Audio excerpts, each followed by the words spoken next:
राज्यात गेल्या काही दिवसांपासून विश्रांती घेतलेल्या पावसानं कमबॅक घेतलाय। भारतीय हवामान विभागानं राज्यातील अनेक भागांमध्ये पावसाचा रेड अलर्ट जारी करण्यात आलाय।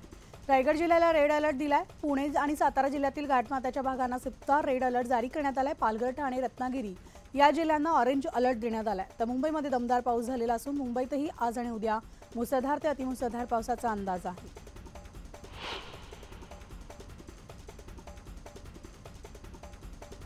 काही दिवसांच्या ब्रेकनंतर पावसानं शुक्रवारी रात्री आणि शनिवारी हजेरी लावत राज्यात ठिकठिकाणी बरसात केली आणि संपूर्ण कोकणासह मराठवाडा, पश्चिम महाराष्ट्र, खानदेशात पावसाचा जोर चांगला होता। धरणामधील साठ्यांमध्ये वाढ झालेली असून धरणं आता 80% भरली आहे।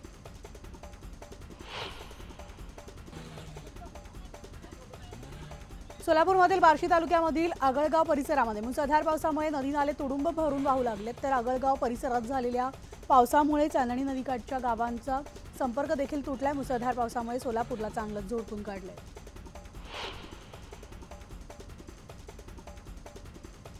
सांगलीमध्ये गेल्या 2 दिवसांपासून रिमझिम पडणाऱ्या पावसाचा जोर वाढलाय। तासगाव, वाळवा, मिरज, शिराळा, कवठे महाकाळ तालुक्यात मुसळधार पाऊस सुरू झाला आणि जोरदार पावसामुळे अनेक ओढे, नाले, तलाव पुन्हा ओसंडून वाहू लागले। तर तासगाव तालुक्यामधील येरळा आणि अग्रणी नदीचं पाणी पुन्हा पात्राबाहेर आलं।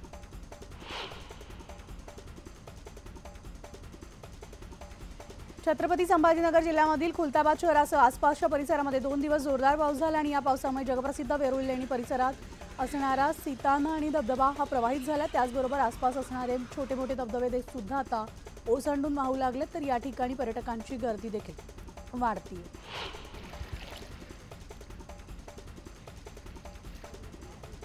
सलग दुसऱ्या दिवशी पावसानं जोरदार हजेरी लावली आहे। वाशी, कळंब, धाराशिव, तुळजापूरसह जिल्ह्यात जोरदार पाऊस झाला आणि या पावसानं वाशी तालुक्यामधील फकराबाद गावचा संपर्कही तुटलेला आहे। तर पुलावर पाणी आल्यामुळे या ठिकाणचा मार्ग वाहतुकीसाठी बंद करण्यात आला आणि मांजरा नदीच्या पाणी पातळीत सुद्धा वाढ झाली आहे।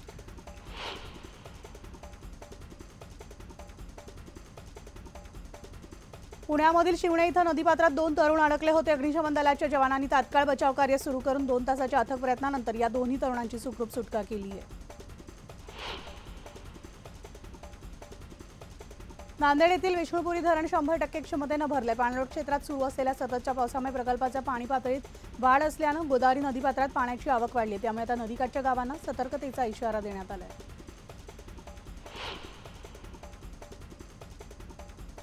अहमदनगर जिल्ह्यामध्ये गेल्या 2 दिवसांपासून मुसळधार पावसानं हजेरी लावली आहे। पावसामुळे सीना नदी दुथडी भरून वाहू लागली तर नदी दुथडी भरून वाहू लागल्यामुळे नागरिकांनी नदीकाठी गर्दी केल्याचं पाहायला मिळालं। भिवंडीमध्ये देखील जोरदार पाऊस झाला। पावसामुळे भाजी मार्केटचा 3 बत्ती, नारपोली, कमला हॉटेल आणि कल्याण नाका परिसरामध्ये पाणी साचले। त्यामुळे आता नागरिकांना पाण्यातून वाट काढत प्रवास करावा लागतोय। रत्नागिरी जिल्ह्यामधील मंडणगड तालुक्यासह जिल्ह्यामध्ये जोरदार पाऊस बरसला। जिल्ह्याला पुढील 2 दिवस अतिवृष्टीचा इशाराही देण्यात आलाय आणि जिल्ह्यातील जनजीवन विस्कळीत होण्याची शक्यता वर्तवली जाते।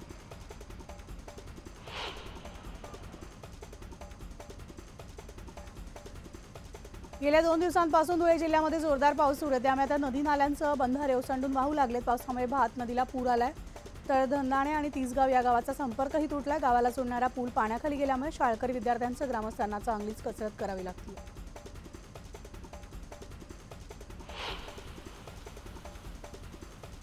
वाशिमसह जिल्ह्यामधील रिसोड, मालेगाव आणि कारंजा तालुक्यामधील अनेक ठिकाणी सलग दुसऱ्या दिवशी सुद्धा पावसाच्या सरी बरसल्या। पावसामुळे नदी नाल्यांना पूर आलाय। शेतामध्ये पाणी साचल्यामुळे सोयाबीन, कपाशी आणि भाजीपाला या पिकाचं खूप मोठं नुकसान होण्याची शक्यता आहे। बीडच्या माजलगाव तालुक्यामधल्या घटाळवाडी येथील गळाटी नदीला पूर आलेला असून पुलावरून पुराचं पाणी वाहत असल्यानं गळाटवाडी आणि माजलगाव या 2 गावांचा संपर्कही तुटला आणि त्यामुळे आता विद्यार्थी आणि नागरिकांना या पुलावरून जीव घेणा प्रवास करावा लागतो।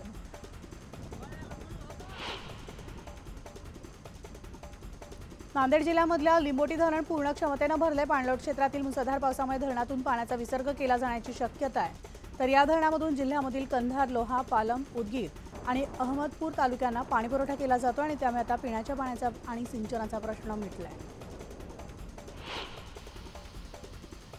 पालघर जिल्ह्यामध्ये पहाटेपासून जोरदार पाऊस सुरू असून जिल्ह्यामधील बोईसर, चिंचणी परिसरामध्ये मुसळधार पाऊस झालाय।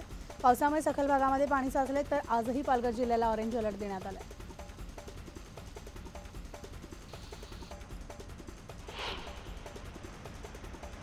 पालघर जिल्ह्यामध्ये जोरदार पाऊस बरसतोय। धरण क्षेत्रामधील पावसामुळे सूर्या प्रकल्पामधील धामणी धरण 100% भरले आणि त्यामुळे धामणी धरणाचे 5 पैकी 3 दरवाजे उघडण्यात आले आहेत। धरणामधून 5900 क्युसेक्सनं सूर्या नदीमध्ये पाण्याचा विसर्ग सुरू आहे आणि त्यामुळे आता सूर्या नदीकाठच्या गावांना सतर्कतेचा इशारा देण्यात आला आहे।